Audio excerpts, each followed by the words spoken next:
this profession, you will never learn everything until you die.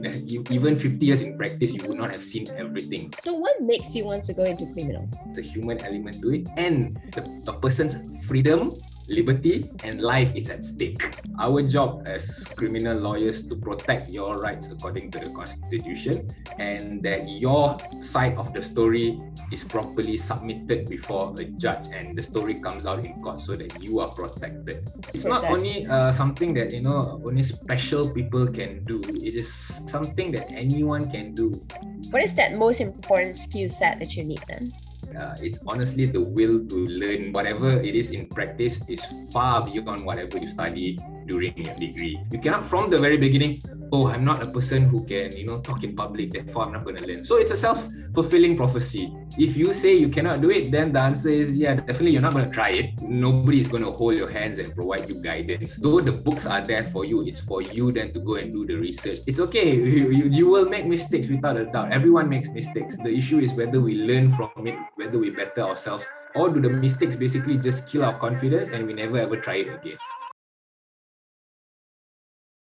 Hi everyone, welcome to another episode of Excel Education Talks. We aspire to inspire you through a series of conversations that we are going to have with people from different industries and educational backgrounds. My name is Yuran. I am an educational consultant at Excel Education, which is a university placement agency.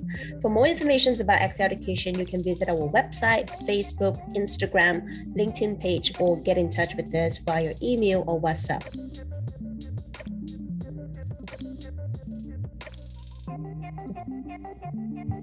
Joining XL Education Talks today, we have Rajsurian. He graduated with a Bachelor of Law Degree from Brickfields Asia College, BAC, was called to the bar in December 2014 and has been practicing as a criminal lawyer ever since then.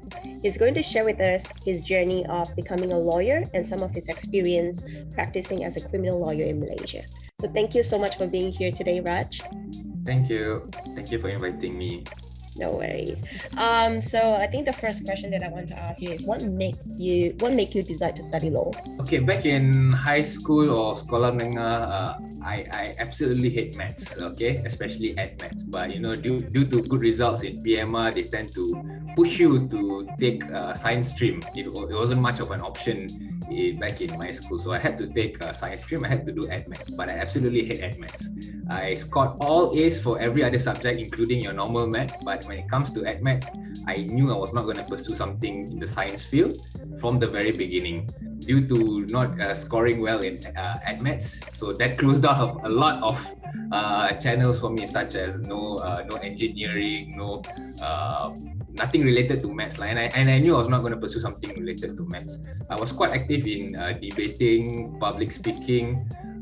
So naturally, a lot of many teachers tend to say that, okay, you have the gift of the gab. You can talk a lot, sometimes, even crossing using terms like lawyer, buruk, So they say, law is something that perhaps you want to pursue. For some reason, there was a connection which was pointed out by teachers during my school days, which was you are good at sejarah, which means you are good at memorizing stuff. If you're good at memorizing stuff, that would mean that naturally law would be something that comes quite easily to you. Of course, those were advices and those were things, opinions put in by school teachers and all that. But the main reason that I chose law was I just really didn't want to do science. And I looked at all the arts-related pursuits, such as business management, of which the advice given to me was perhaps it's something too general. I was also looking at economics because I still have up to today an interest in economics. But then there was the mathematical element of it.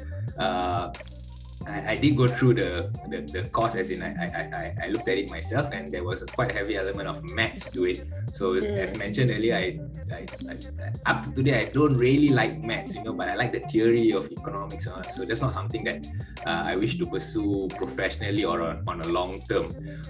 So then there was law. Being someone who's able to speak quite comfortably in public, as well as good at memorizing. Law was one of those degrees which I would think that provides a good basis, regardless whether you want to be a lawyer or you want to join any other field. when you study law, the skills of the research, being able to know your rights, all those kind of basic things are very transferable skills. You can transfer it to almost any other profession. You can be a banker with a law degree.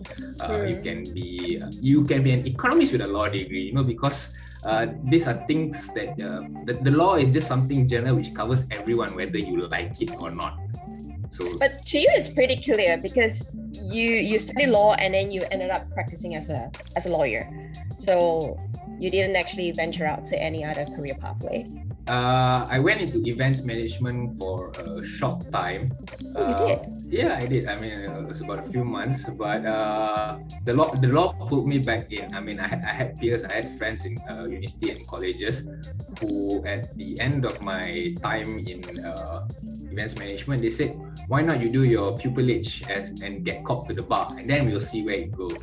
Okay, so of course, once I did my pupilage, I was already hooked into the profession, and then I just continued on. But I did it on my own terms. I did not work for someone else post pupilage. That means the moment I was called to the bar, I started off a firm with my partner. Basically, we were on our own. We controlled our own route. What kind of cases we want to do, what kind of area of law we want to practice. We did not have bosses. So being able to control my own so-called destiny or road, or which road I want to embark on, helped a lot, because I knew I was not someone who was able to work with someone for a long term. So yeah. What is pupillage? You mentioned that. So is that part of the process of becoming a lawyer? Okay, let's just put it this way. Part of becoming a lawyer, you have to check with the LPQB, which is the qualifying board, the legal profession qualifying board of Malaysia, as to what are the requirements to becoming a practicing lawyer in Malaysia. All right, so of course you need your A levels, you need your SPM, you need to check with LPQB. There's a list. In furtherance to that, it's also in the Legal Profession Act of 1976. It's written what are the requirements to be a lawyer. So upon completion of your law degree, you either can do the UK bar, or you can do the CLP, Certificate of Legal Practice in Malaysia. This is if you are not a public uni student like UITM, MMU, UIA, and a few other public unis are exempted from CLP. So they don't need to go and do the UK bar, and they don't need to do the CLP. So if you are not from one of those public unis which are exempted from the UK bar or the CLP, you have to pursue either the CLP, Certificate of Legal Practice, or the get called to the UK bar prior to coming to do your pupillage. Pupillage is basically a 9-month internship, to say, or attachment, which is mandatory for you to go through before being admitted to the bar, called to the bar. Okay, this is before you're being admitted as an advocate and solicitor of the High Court of Malaya. It's in strict terms, it's actually an apprenticeship, because you have to be attached to a master. So that 9 months you're supposed to shadow and do work and learn from the master, of which after the 9 months, he or she will certify that you are a fit and proper person to be admitted as an advocate and solicitor of the High Court of Malaya. Do you need to look for the master on your own, or normally the university will assist you with this? No, you will have to look for the master on your own. You can. The requirements as per the Legal Profession Act of 1976 is the master has to be a practicing lawyer in Malaysia who has completed at least 7 years of practice. Only then that the master can take on a pupil.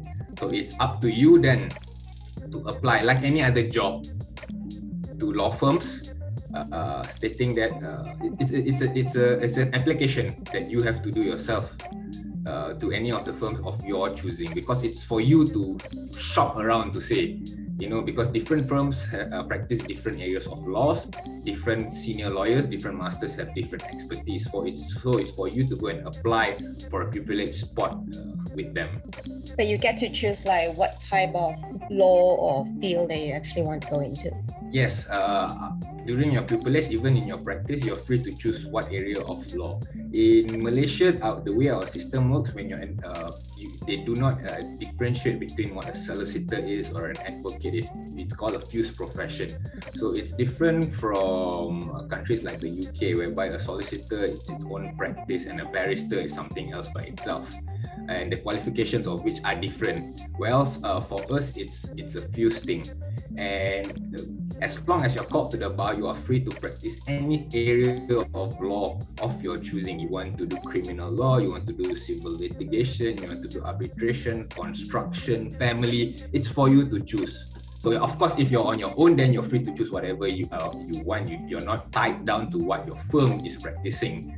But if you're working with a firm, of course, if your firm doesn't practice criminal law, it's unlikely you will be able to practice criminal law or learn criminal law on your own in that firm. So usually you will be practicing what your master practices or what your bosses in the firm practice. And you are required to study all these types of law while you're doing the program. Okay. When you mean the program, you're talking about the law degree or the pupillage part? The law degree. The law degree, no. There's only a very general. I think four. I think there's about 12 subjects. And let me just tell you, what you study in a law degree is more of a basic theory rather than whatever that is in practice. It's quite different and quite separate. So you have things like criminal law, public law. They just provide the very basic of the law that you're required to study in order to pass the exam and get your degree. So it's not necessary whatever you're going to practice was taught in back in uni or college. For example, arbitration, to my knowledge, is not a subject in itself in any of the universities or colleges. Perhaps an elective, I'm not sure, but it's not a mandatory one. But like things like criminal law, it's mandatory. But then it just provides you the basic of criminal law. When you go through your pupillage, then you'll get to see the theory in action. And let me say, whatever it is in practice is far beyond whatever you study during your degree. Were you shocked when you got into it? Practice? To a certain extent, yes. Especially this kind of shock will come upon those who studied hard and scored well during the university days. They would think that knowing all this knowledge, you would be a good lawyer, you would translate over. But that's not the case. It's perhaps just 1-2%. It just provides you the basic understanding of what criminal law is. But when you are in practice, there is the whole 97-98% practice that you do not get by reading the books. What is that most important skill set that you need then? It's honestly the will to learn, which does not come easily to everyone. And some people, it's quite hard for them to learn. And some of them are perhaps book smart, but then they're not street smart, or they're not. When it comes to practice of law, right, it's something very, very different. I think most of us who have been cooped up in the education system, we went through sekolah menengah, we went through university, we are not exposed to the working world. When it comes to the working world, it's something very different. You are thrown a file, you are thrown the facts. Nobody is going to hold your hands and provide you guidance. So though the books are there for you, it's for you then to go and do the research, to go and do your own investigation, and to draft the paperwork. Very little guidance will be provided.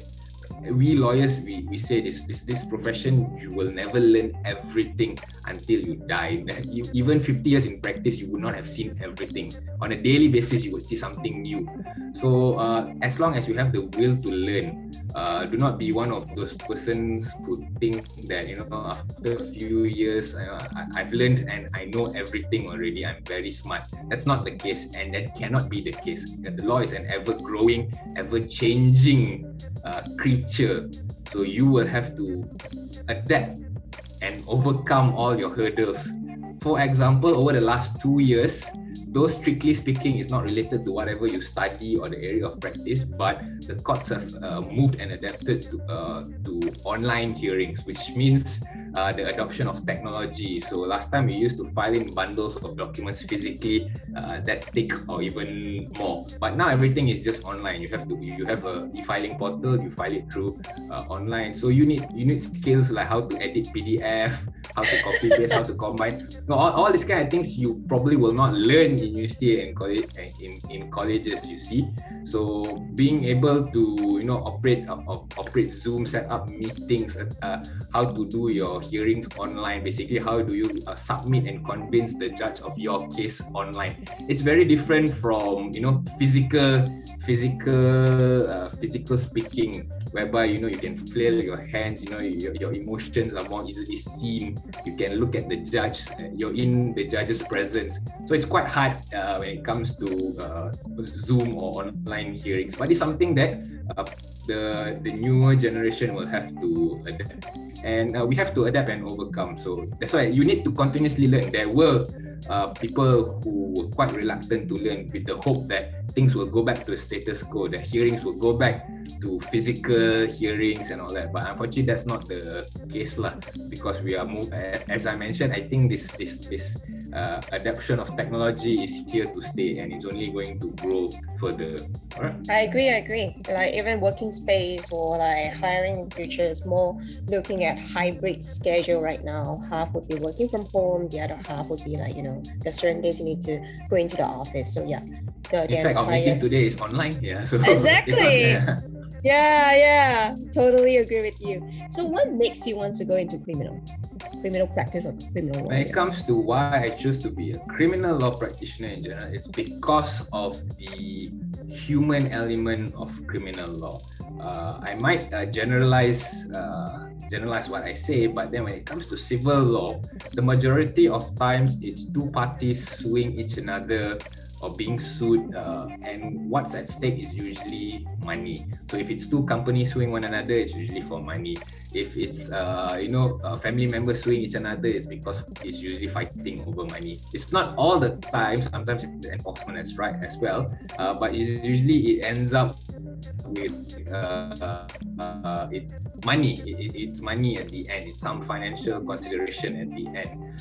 It's not so much the case when it comes to criminal law. This is because usually, as I mentioned earlier, there's a human element to it, and a person's freedom, liberty, and life is at stake. For example, if you're caught trafficking drugs, you might be sentenced to death. So that's the punishment for trafficking drugs in Malaysia. Of course, that's the worst case scenario lah. I mean, the death penalty. But there's everything else just short of the death penalty, being life imprisonment, 20 years imprisonment, 10 years imprisonment. In fact, any day, even one day of your life taken away from you, whereby you're arrested or kept in the lockup, is your rights taken away from you. And your rights are protected under the Article 5 of the Federal Constitution. So I don't want to use the word play, but then what's at stake here is a person's life, a person's liberty.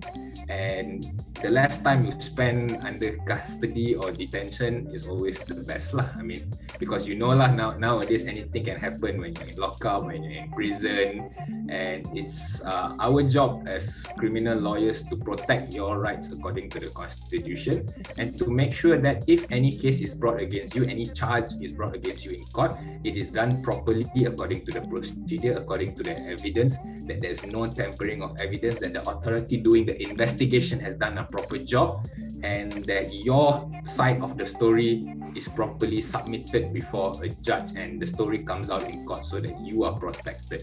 In the end of the day, it's up to the judge to decide after hearing the prosecution and the defense. So that's where we as criminal lawyers, we form the defense part of it. But after you study law, you are free to embark on the journey of becoming a public prosecutor. That's by joining the government. Only government servants are public prosecutors. So if you're on the private side like myself, we are on the defense side. Just curious, was this something that you discovered along the journey while you were studying in the university program, or is something that has always been that you are interested in? Okay, like it or not, when it comes to criminal law, when we watch any drama or movie and all that, I mean, a good number, about 80% of it are criminal law cases, right? You know, with the exception of very few, you know, I mean, civil cases don't make good movies and don't make good dramas. But criminal it's not cases, drama enough. yeah, as I mentioned, because there's a human element, to it. With the exception of things like Erin Brockovich and all that. Yet that one also got the human element to it. So, you know, To Kill a Mockingbird, it's all criminal based.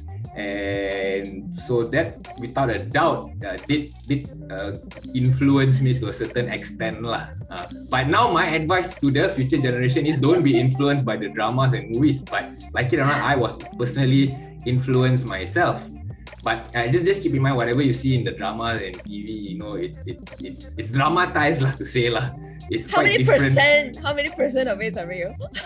I would say over 90% is dramatized. Like, you know, you don't get a file in the morning. Like if you watch Suits, right? They will just throw a small thin brief in the morning, and by the afternoon the case is completed. That's not the case in Malaysia lah. Okay, I don't think that's even the case in America itself. You know, the case takes about 1 year, 2 years plus to ever go through trial and finish. So the expectations lah. I mean, don't base your expectations on drama and movies. Always go through, do your internship, do an attachment at a law firm to try out the practice beforehand. At least you get to see how lawyers actually carry out a case. It's not as per your drama and movies. So expectations, please. And your officers are all not that nice, 5-star looking officers, you know. So you need to actually walk into a law firm to see what their officers look like, because that's where, as a lawyer, that's where you're going to spend majority of your practice. And because what you see is usually lawyers in court, you know, but in all honesty, that forms only 10% of practice. 90% is behind the scenes, preparing your draft, doing your research, doing your client interview, drafting your affidavit, drafting your submissions, doing your research on case law, finding the proper books, going to the library. So those are the non-glamorous things that you do not see in your drama and movies. You know, in drama and movies, you just see the lawyer attending court, slamming the table, objection, and he or she wins. So it does not work that way. What is can you tell us a little bit about the criminal justice system in Malaysia? What is the process like when you manage a criminal case?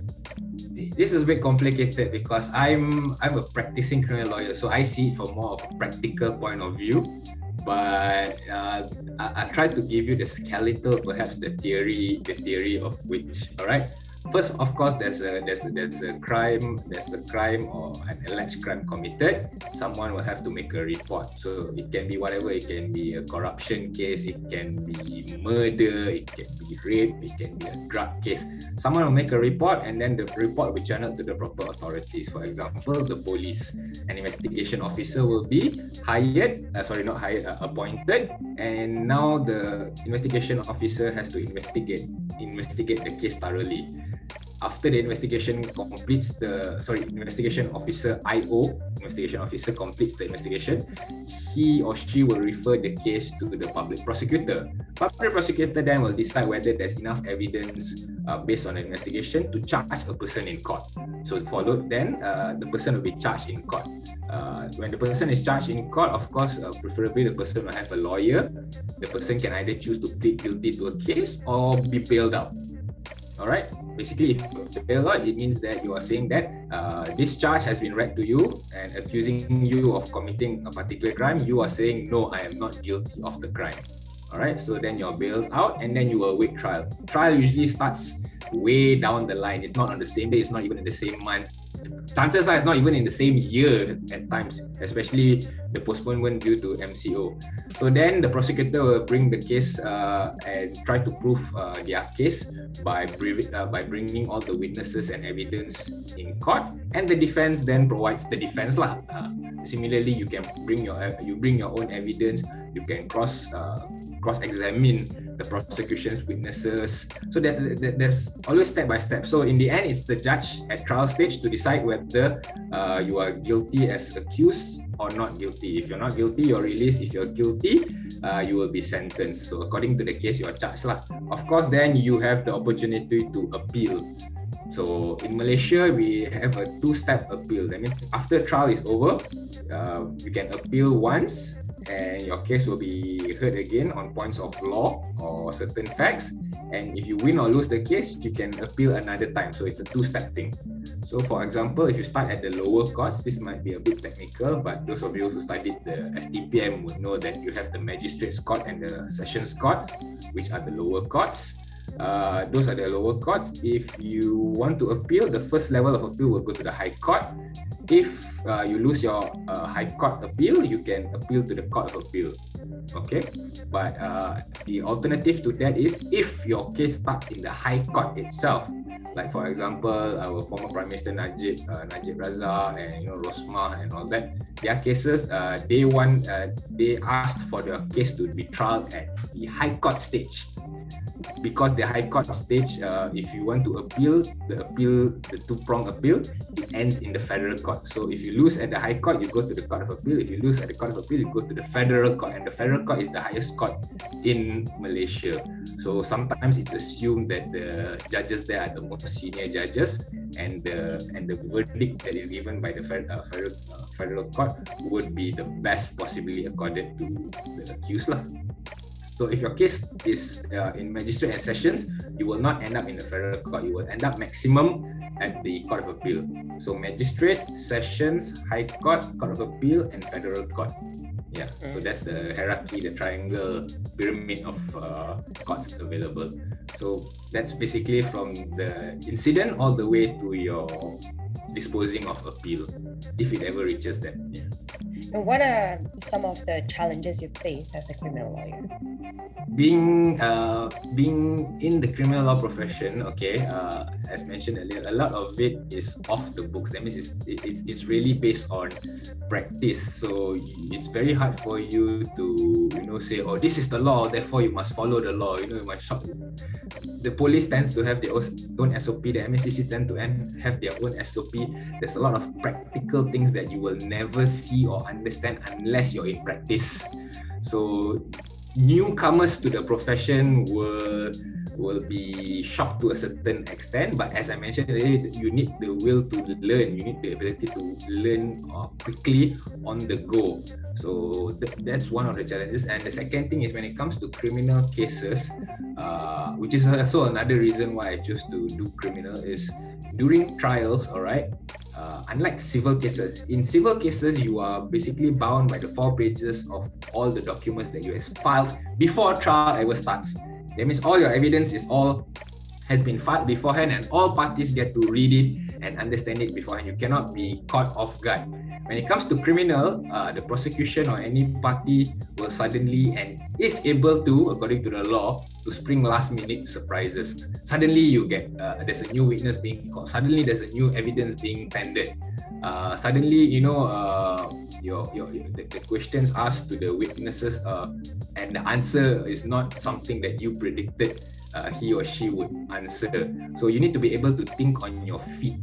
That's what I want to say. That's one of the very important things, which is why if you have a background in debating, mooting and all that, it really helps, because when you do debating, mooting, public speaking, you need to be able to think on your feet. And law, especially criminal practice, is something that you need to be able to think on your feet. You need to be able to communicate. You need to learn how to do negotiation, all those kind of important things which perhaps university and colleges do not offer a course on, a practical course on. So yeah. Wow, it's definitely takes certain characters to actually do this, to do what you are doing, and to navigate through all this it's process. Not only something that only special people can do. It is something that anyone can do, but you need to be able to learn along the way. You cannot from the very beginning, oh, I'm not a person who can talk in public, therefore I'm not going to learn. So it's a self-fulfilling prophecy. If you say you cannot do it, then the answer is yeah, definitely you're not going to try it. Or if you try it, you're going to do it half-heartedly, and therefore you're not going to shine. but you need to be able to tell us, I'm going to learn, I'm going to be able to do this. Though I've never done it, there's always a first time to do it. And the only way to learn in practice, or in fact in the real world, as you know, all the seniors and I like to say, is to learn on the go, learn to actually do a case, to actually stand up in court and cross-examine a witness. It's okay, you will make mistakes without a doubt. Everyone makes mistakes. The issue is whether we learn from it, whether we better ourselves from the mistakes, or do the mistakes basically just kill our confidence and we never ever try it again. So it's up to you. That's why it takes a certain type of person in that sense. So it's not about the book smarts, it's not about your first class, it's not whether you're from CLP or the bar. All right? Would you say the 9 months pupillage it's so important, because you said that it definitely takes a lot of practice to do what you are doing, and so the 9 months pupillage somehow is actually very, very important for any law students? Okay, the answer of it. Okay, see, you're asking questions to a lawyer, and a lawyer's favorite answer is it depends. Yeah, I know. Right? I know. There's even memes and all that about it.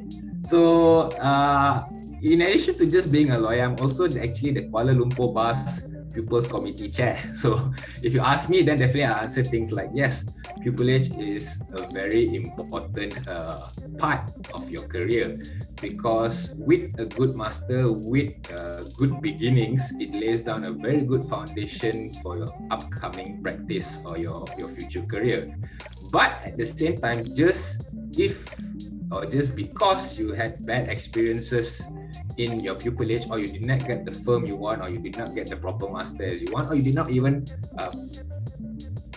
practice the law that you want during your pupillage, that's not the end of the road. You see, you are an adult by the time you do your pupillage. You are in full control of your life and your destiny. So just because pupillage is bad doesn't mean that, there goes your career, you don't have a proper basis. It's for you to, upon the completion of your pupillage, to move on to do whatever you want. All right. So for example, I did my pupillage in a conveyancing firm, basically dealing with real estate transactions.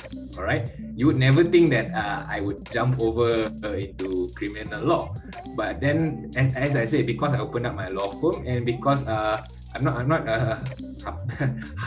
going to praise myself, but then it is because I knew what I wanted, and I knew how to get there. So regardless what I went through during my pupillage, I did not do any form of criminal law during my pupillage, but then I knew somehow, somewhere, some way I'm going to end up doing criminal. So the options was, of course, to look up law firms which practice criminal law, either fully, that means 100% criminal law practitioners, or the other one was, and of course, there are more of this kind of law firms, which are firms which do a good number of civil cases, which is 70-80%, because civil cases usually bring in the big bucks. And a small amount of criminal, like 20%, 10%, or perhaps like pro bono cases, pro bono being those cases of those lawyers representing a person for free, basically legal aid. So I then decided to open up on my own, because then I knew I would be able to choose the cases that I want. I would be able to do legal aid cases in order to learn how to do criminal cases. I would then be able to be exposed to basically criminal practice. It was up to me to control how I wanted to do it. I could join Legal Aid Center, I could join the Yayasan Bantuan Kewangan Kebangsaan, I could follow seniors who practice criminal law without being fully attached to them. That means if they needed assistance from a junior, I was able to provide the services to assist them in their bigger cases. So it's up to you then to choose where you are going with your career. That's why I say, yes, pupillage is important, but it's not the end-all be-all of your career. So if you had a good 9 months, good for you. Keep it up. It's a memory that you'll never forget. And perhaps your master, your boss, or your firm has provided you a very good launch pad for your career. But if you did not go through a good 9-month pupillage, because perhaps you chose the wrong firm, or you didn't know your master, or you did not get to learn what you want, don't worry. somehow, if you really want it, you can you can continue on your path of your choosing, but it's up to you to choose so, right? That's why law is very flexible in that sense. You definitely need to know how to navigate and adapt to it. Yeah. So that comes to the last questions that we have. Like, any tips and advice for students who are planning to study law? I would say it's a good area to read, as opposed to the other arts, as I said, business, economics, mass comm, and all that, because it's considered a general degree, but then it's viewed upon more favorably because of the skills that you gain during your time reading law. As mentioned earlier, being able to do research, being able to read the law, to understand the law, to apply the law, the analysis skill, the analytical skill, the critical thinking, the thinking out of the box that you will learn throughout your journey of studying law is very much appreciated in different areas in real life. Banking, finance, business. Imagine you're opening a business, you already knew the law, you know how to deal with the SSM and all that, and it's harder for you to be taken advantage of because of the training that you've already had. You're not someone easily led astray, not someone easily scammed, cheated, threatened. Your rights are not simply taken away because you know how to read into all these kind of minute details. So it's something that can take you far. Okay, let's just put it that way. If you look at those with law degrees, I'm just saying law degrees, not necessarily practicing lawyers yet. Many of the former Inspector General of Police, IGPs, are law graduates or were law graduates. Of course, the AG definitely, because that's law itself. Prime Ministers, I think many of our Prime Ministers were law graduates, and in fact, some of them were even practicing lawyers. Many politicians, many ministers. So, because as I mentioned earlier, it's the skill that you gain, and it's a bunch of very transferable skills that you will very much be valued if you have those kind of skills, all right? But once again, studying law just provides you the basis for it. You need to learn, you need to grow more in the future. Learning doesn't just stop with your 4 or 5 years of reading law and your pupillage. You will continuously learn, and you continuously need to grow and adapt and overcome all the challenges in your life in order to have a full and fulfilling career. All right? I agree. Thank you so much. Thank you so much for that. And anything else you want to add? No, if you choose to take up law, I wish you all the best and good luck. If you want to take the route of becoming a practicing lawyer in Malaysia, I hope to see you at the bar someday, one day. And don't worry if you don't want to become a practicing lawyer. Upon being called to the bar, there'll be a huge demand of lawyers for in-house practice. Basically, it means you're not a court-going lawyer, you're not a practicing lawyer to say, but you are working with all the MNCs, the big companies. They have their own legal department, compliance department, and they require people who have been called to the bar as a qualification. So there are many opportunities with a law degree. So don't worry. Some of y'all, perhaps your parents would have forced you into taking law. Some of y'all, are at a crossroads where you don't know what to take. Perhaps some of y'all are like me. All you have to do is say that I don't want to do maths, and that rules out like half the areas of study, and it leaves you with at least another half. And then by exclusion, so you go through a checklist. Okay, this one I don't want to do. This one I don't want to do. And then it might leave you with things like business and law and economics. So then, law is a decent choice. Good. Yeah. Thank you so much. Thank you so much for your time, and thank you so much for being part of this. So yeah, thank you. All right, thank you. Thank you. Thank you so much for tuning into X Education Talks today. If you enjoyed today's conversation, please like the video and subscribe to our channel, and also share this video with your friends. If you have any comments or feedback, we would like to hear from you as well. Drop us a message if you would like us to guide you in picking the right course or with your university applications to Malaysia, Australia, the UK, or Canada. Our educational consultants are more than happy to assist you with your inquiry. See you in the next episodes of X Education Talks. Stay well and bye. 5 things you cannot go to work without.